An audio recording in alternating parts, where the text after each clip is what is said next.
Hello there. Let's check what is closure in this video. Here I have declared a function called kitchen. It has its own local variable food basket. It's just an array of apple, orange and mango. In the next line, I am declaring an inner function blender. This has a variable fruit.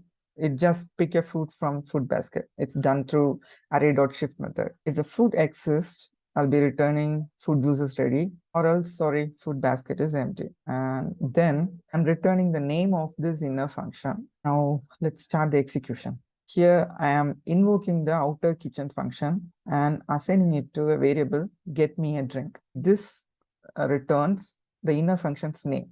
By adding parentheses to this variable, we can invoke the inner function. Let's try. Okay.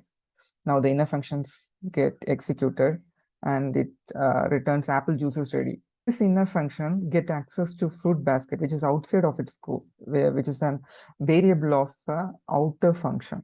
Even after this outer function is executed, the inner function can access the outer function's variable. That's called closure. We get the next thing, orange, and then we get the mango, and then yeah, the basket becomes empty. Simply, the blender gets access to fruit basket even after the kitchen gets closed.